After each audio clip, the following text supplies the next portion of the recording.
Selamat pagi semuanya. Selamat pagi, Pak. Gimana sehat? Sehat. Ini pasti sudah makan tadi kan? Sudah. Oke, sebelum kita lanjutkan materi kita hari ini, apa sudah di absen? Sudah. Berdoa? Belum. Silakan dulu berdoa. Kita silakan. Teman-teman, mari kita bersatu dalam doa. Ya Tuhan, terima kasih Kau tolong kami dari awal hingga sampai ini. Ya Tuhan, kami akan melakukan proses belajar mengajar pada pagi hari ini, serta buka dan pikiran kami, agar apa yang disampaikan oleh Bapak Guru kami dapat kami tanamkan dalam hati kami masing-masing. Ya Tuhan, lalu sedikit kami janganlah kami melainkan kepada Bapa di surga. Amin. Amin. Oke, kita teruskan. Sudah pernah melihat game? Sudah. Sudah pernah memainkan game? Sudah. Coba di mana lihat gamenya? Di mana? Di HP. Di mana lagi? Leo. Nah, itu semua bagian-bagian dari pembelajaran coding dan kecerdasan artifisial. Oke. Seperti apa dia berpikir komputasional itu? Jadi berpikir komputasional itu nanti dia mengajak kita berpikir secara logis dan sistematis teliti. Kita teliti sampai masalah-masalah bisa kita selesaikan dalam kehidupan sehari-hari. Tujuan pembelajaran menerapkan logika untuk memecahkan masalah dalam kehidupan sehari-hari. Jadi ini kita gunakan berpikir komputasional itu kita gunakan dalam kehidupan sehari-hari, di pekerjaan kita, kegiatan di rumah, di sekolah. Mengenal konsep berpikir komputasional dalam kehidupan sehari-hari, dan terakhir menulis urutan instruksi secara berurut. Nah, ini pasti beda-beda kita. Kalau bangun pagi beda-beda, apalagi kalau yang dibangunkan oleh bapak, mama, abang, kakak. Sianu bangun kamu, si Budi bangun kamu. Nah, tentu berbeda-beda. Ada yang bangun langsung lari ke kamar mandi. Saya mandi terlambat ini. Ada juga yang bangun, iya Pak, saya dulu merapikan tempat tidur. Ada juga yang bangun, saya berdoa dulu Pak ya. Ada juga bangun, lantai kami masih belum dibersihkan. Itu beda. Tergantung kita apa yang sering kita lakukan. Yang sering kita lakukan.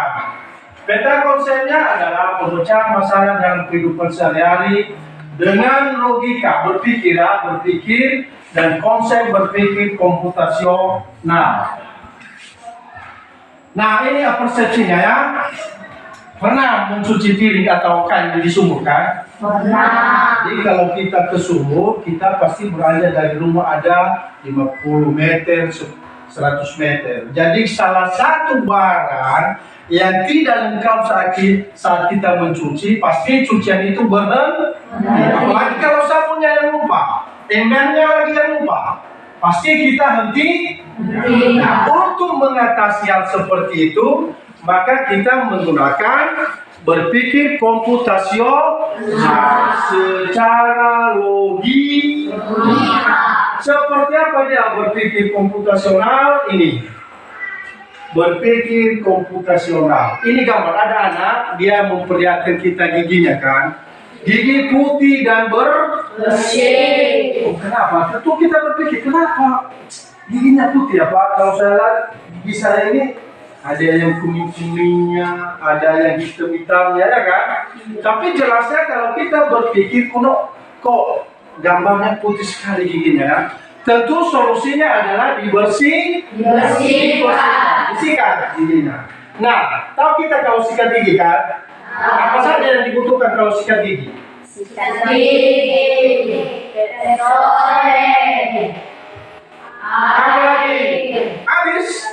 baru. Harus ada tempat lainnya. Itu kemungkinan yang paling sederhananya.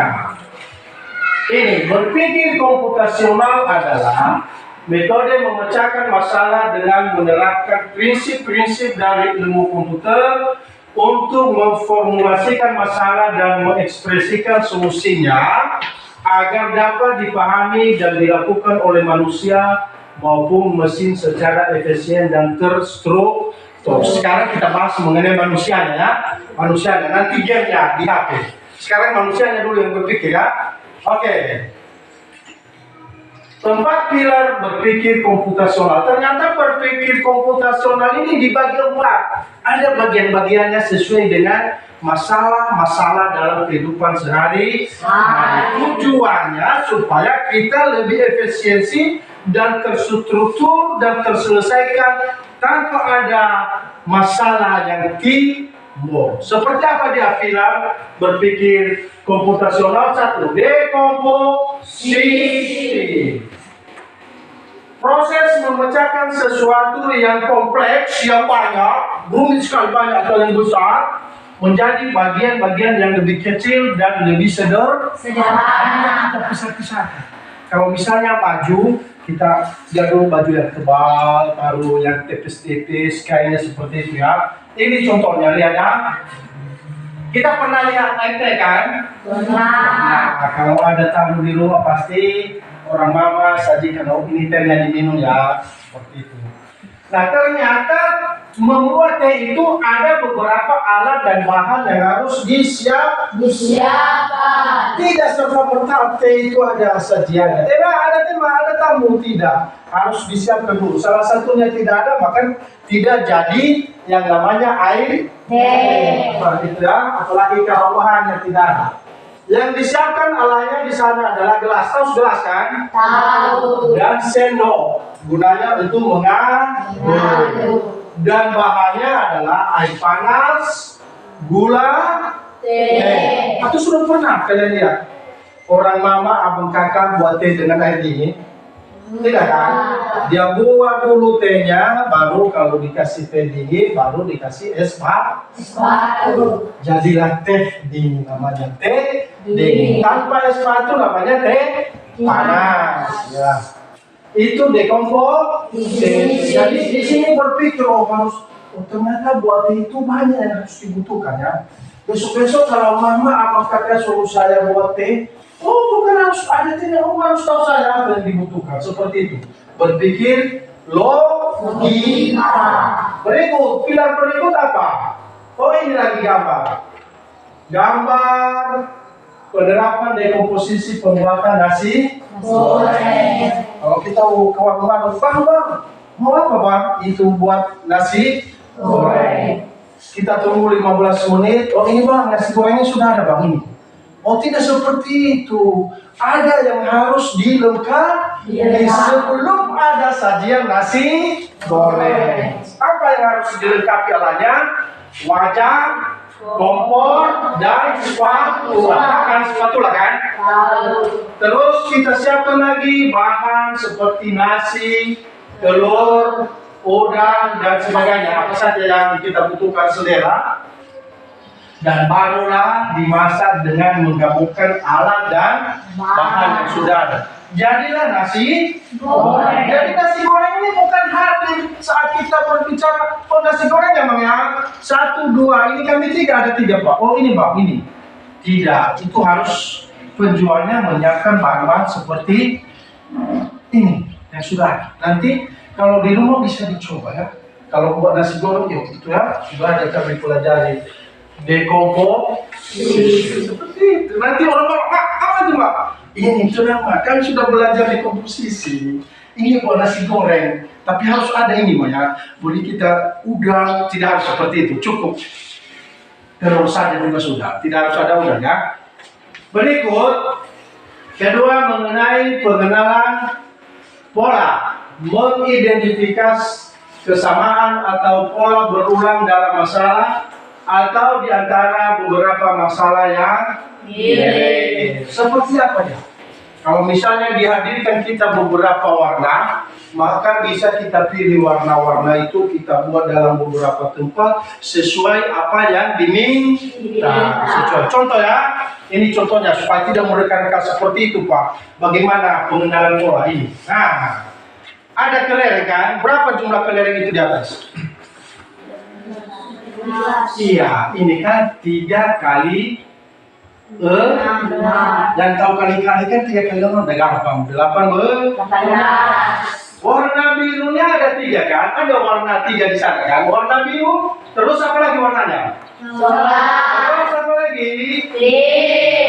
Ada 3 warna kelerengnya semuanya 18 dan ada 3 warna bercampur. Nah sekarang diminta kita yang 18 itu buat dalam 3 tempat sesuai dengan jumlah warna yang masing-masing sama. Maka langkah pertamanya kita hitung dulu yang birunya. Ini birunya banyak. Berapa yang biru di sini? 9. Ya, 9 biru. Maka ada 3 tempat. 3. Jumlahnya 9. Yang coklatnya berapa? 6. 2. Jumlahnya 6 kan pas kan? Yang pinknya berapa? 3. Dia satu-satu tempat ya, 1, 2, 3. Jadi masing-masing 6. Benar kan? 6. Setelah kita bagi warna yang sama dan jumlah yang sama, biru, coklat dan pink. Seperti itu. Jadi pengenalan pola. Pengenalan pola ini harus benar-benar kita perhatikan. Diperhatikan. Jadi berpikir kita pengenalan kita ya. Berikut abstrak. Memilih informasi yang penting dan relevan dari suatu masalah serta mengabaikan detail yang tidak perlu untuk memfokuskan pada masalah. Nah, misalnya di kelas kita ini, Bapak Ibu guru bilang, oh silakan kursi semuanya dikumpulkan. Jadi di sini kan ada kursi, ada meja, ada lemari, ya kan? Jadi yang diminta kursi tanpa mengabaikan meja. Bukan kalau diminta kursi, mejanya kita bawa keluar, tidak. Tapi yang kita ambil, kita sisihkan, kita rapikan adalah kursi. Lihat contohnya abstraksi. Seperti apa hebatnya abstraksi ini? Ya, oh ini ada gambar ya. Ada sebuah bangun A, B, C, D, E, F, G. Ada hanya di sana ya. Ada 3 warna. Warna apa saja di bangun ini? Kuning, merah, biru. Nah, sekarang kita diminta untuk menghitung luas sisi kuning. Artinya, kalau kita diminta menghitung luas sisi kuning, maka yang kita perhatikan adalah warna kuningnya saja. Merah kita abaikan dan biru kita Abaikan. Jadi sisi kuningnya itu adalah A, B, C, D. Nah, ketemu kita luas sisinya kan? Sisi kali sisi ini 3. 1, 2, 3. 1, 2, 3. Jadi sama luasnya, sama panjang dan lebar. Ini gambarnya persegi. Makanya sisi kali sisi. Berikut pilar keempat adalah algoritma. Merancang serangkaian langkah atau instruksi yang jelas dan berurutan untuk menyelesaikan setiap bagian dari masalah yang telah dipecah sehingga mencapai solusi akhir. Jadi artinya kita ada satu masalah, tetapi kita mampu mengurutkannya secara berurutan. Kalau ke sekolah pagi-pagi kan pakai sepatu kan? Iya. Jadi kalau kita pakai sepatu, maka yang pertama dipakai kaos kakinya kan? Iya. Maka sepatunya mana? Kaos kaki. Baru sepatu. Sangat lucu sekali kalau sepatu baru kaos kaki ya. Sudah pernah lihat itu? Orang pakai sepatu baru kaos kaki? Ya belum, karena itu adalah salah.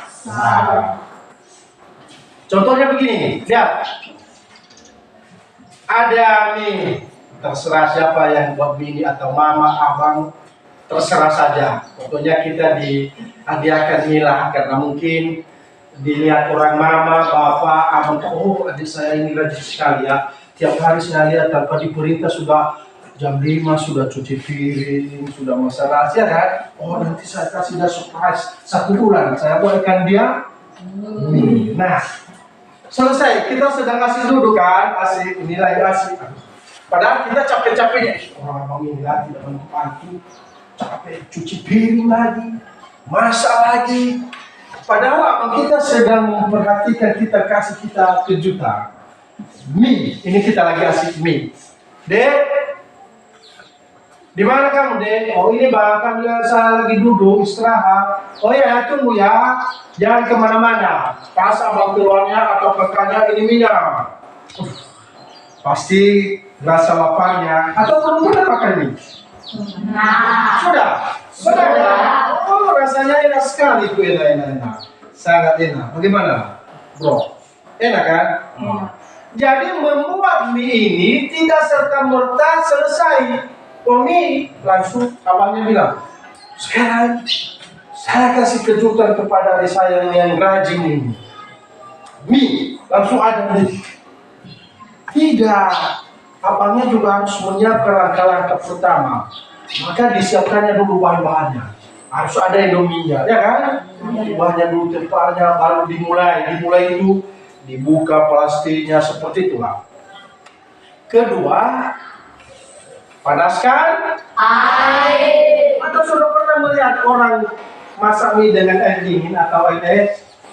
Sudah pernah? Belum kan? Atau sudah? Belum. Ya, belum ya. Harus air Panas. tujuannya supaya mie menjadi lembek. Setelah langkah kedua, maka disiapkan bumbu. Ada bumbu mie dan boleh juga ditambah bumbu yang lainnya. Misalnya, oh kalau adik saya ini ya, dia kalau cabai, aduh gila kali dia makan cabai. Saya harus kasih cabai dia lagi cabai banyak sampai dia pedas.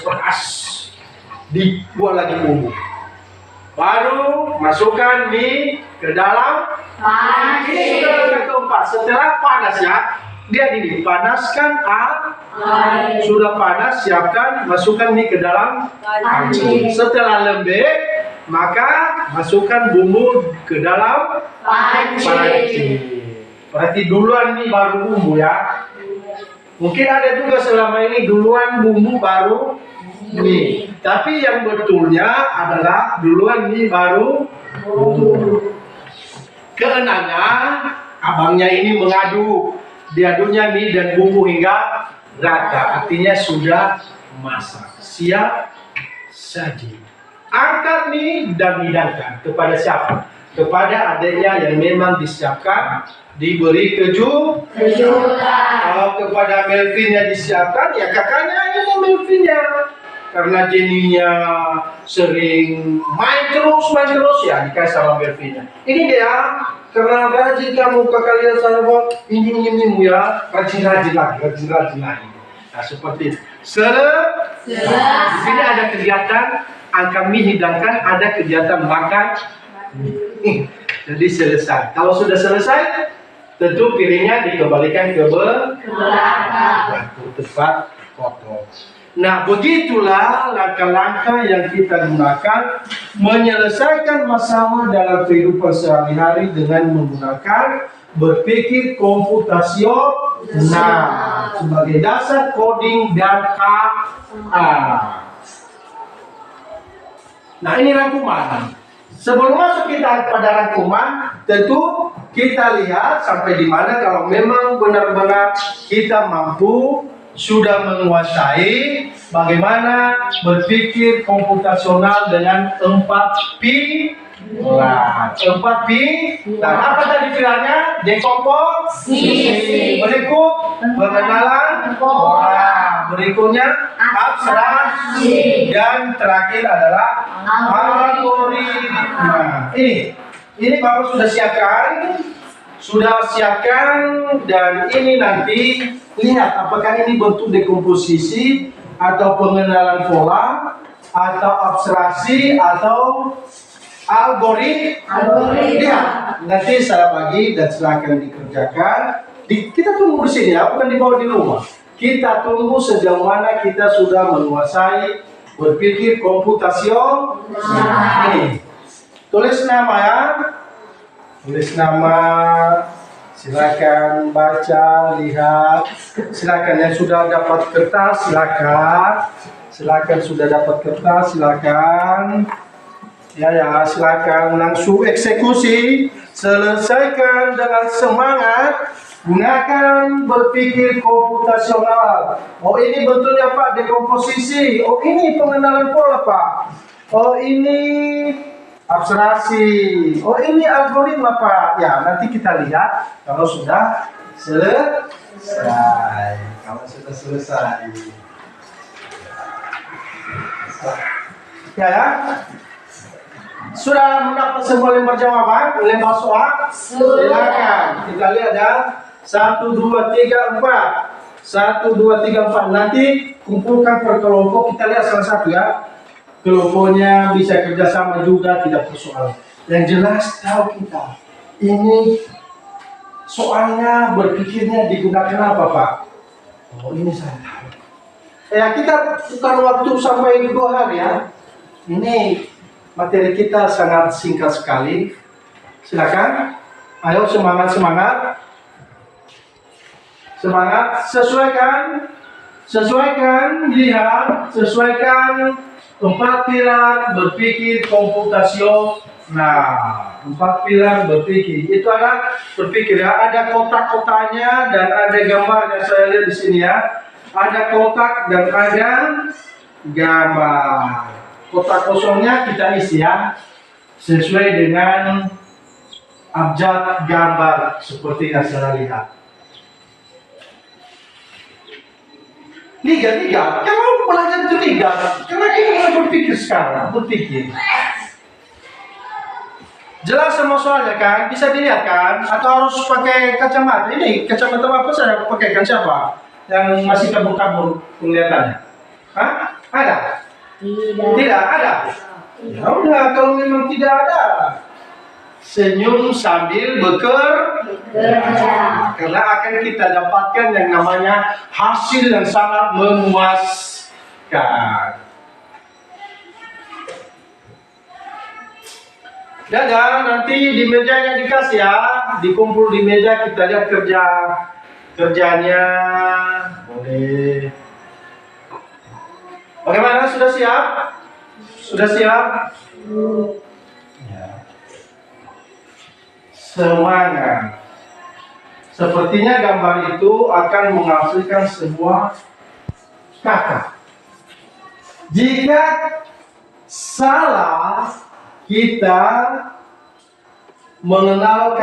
mengenali polanya, maka katanya pasti tidak akan bertemu. Kita tidak akan temukan kata yang benar, tapi yang hadir adalah kata yang salah. Bagaimana? Sudah bisa diwakili? Bisa kita hitung sampai 10? Kita hitung? Oke, kita mulai ya. Sudah selesai? Sampai 10 ya. Karena berpikir 1 atau masih lama lagi. Ini berpikir kita ya. Semangat. Kalau belajar berpikir komputasional itu semangat. Tidak perlu layu-layu. Semangat. Oh, saya harus tunjukkan. Saya tahu ini. Saya paling suka dengan berpikir pengenalan pola.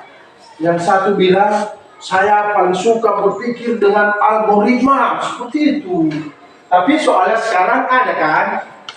Ada dulu ujiannya. Sudah? Oke, kalau besar sudah kan? Sudah. Oke, kalau berdua sudah? Sudah. 3? Sudah. 3. Empatnya sudah? Sudah. Oke, kita coba Pak ya. Kita coba. Ini. Gambar pertamanya, kelompok 1. Coba, apa? Ini. Dia menghasilkan kata apa? Kata apa? Masih belum bisa membaca. Kata apa? Main. Oh, kata besarkan suaranya. Besar. Main. Bagaimana? Main. Kelompok 4 apa kata pertama? Main. Berarti mainnya. Kedua, kelompok kedua apa? Main lulus. Bagaimana? Setuju atau sepakat dengan kelompok pertama? Gambar pertama main, ini kita lihat dulu. Oh, main juga. Oke, benar ya. Terus gambar kedua, silakan. Rabi. Rabi. Bagaimana? Kelompok 3. Benar? Benar. Benar. Satu. Benar. Lihat dulu. Rabi, oke. Kelompok 3, gambar berikut. Yang di tengah. Menari. Menari. Kelompok 4 benar ya? Benar. Sama. Sama. 1, Benar. 2. Benar. Oke. Berikut. Kelompok 4. Apa? Apa kata yang kalian temukan? Nama. Bagaimana kelompok 1? Benar? Benar. 2. Benar. Sama. Benar. Kita uji lagi, 2 lagi. Masih ada 2 lagi. Kelompok 1 apa? Mari katanya, mari. Bagaimana 2? Benar. Benar? Benar. 3? Benar. 4? Benar. Kita uji kelompok 2. Bagaimana terakhir? Ini gambar terakhir ya. Kata apa yang diambil? Mainan. Mainan. Bagaimana 3? Benar. Bagaimana? Benar. 1? Benar. Terima kasih. Jadi saat kita mengisi lembaran ini, kita sudah melakukan berpikir komputasional dengan menggunakan pengenalan pola. Jadi ini bisa kita terapkan dalam kehidupan sehari-hari. Misalnya ada masalah-masalah saat diskusi, saat ada di rumah menyelesaikan sesuatu, silakan gunakan keempat pilar berpikir komputasional: dekomposisi, pengenalan pola, algoritma, dan abstrak. Ini ya rangkuman berpikir komputasional, bukan cara berpikir seperti komputer, tetapi proses berpikir yang menguraikan pertanyaan dan masalah untuk dibagi menjadi beberapa bagian kecil sehingga dapat menemukan pola dan menyusun langkah penyelesaian. Berikut manfaatnya berpikir komputasional. 1. Menciptakan ide baru dalam hal pengetahuan dan keterampilan. 2. Menemukan jawaban dari proses berpikir. 3. Mendorong inovasi baru. Dan 4. Menghasilkan solusi yang membantu kehidupan manusia. Ini dekomposisinya tadi kan, 4 pilar. Dekomposisi adalah cara memecahkan masalah besar dan sulit menjadi masalah yang lebih kecil, sehingga masalah tersebut menjadi lebih mudah diselesaikan. Pengenalan pola, ini soal kita ya, pengenalan pola. Memecahkan bagian besar menjadi beberapa bagian kecil dan mencari persamaan dari bagian yang sudah dipecah. Abstraksi adalah suatu pendekatan menyingkirkan informasi yang tidak penting sehingga seseorang dapat menggunakan informasi penting tersebut dalam menyelesaikan persoalan atau permasalahan. Dan terakhir, algoritma merupakan cara berpikir dengan menggunakan rencana serta langkah instruksi secara sistematis untuk menyelesaikan masalah. Ini karakteristiknya berpikir. 1. Menyelesaikan masalah menggunakan komputer atau perangkat lain. 2. Mampu melakukan pengorganisasian dan membaca permasalahan yang ada. 3. Mampu menyajikan data melalui abstraksi dengan suatu model atau simulasi. 4. Mampu melakukan otomatisasi solusi melalui cara berpikir logis. 5. Mampu mengidentifikasi, menguraikan, dan menerapkan solusi dengan berbagai kombinasi langkah dan sumber daya secara efisien dan efektif. 6. Mampu menciptakan solusi untuk berbagai masalah yang berbeda. Demikian saja pelajaran kita mengenai berpikir komputasional sebagai dasar coding dan kecerdasan artifisial, ya, atau dikenal dengan nama kerennya KA. Baik, selamat siang semuanya. Yahoo! Yahoo!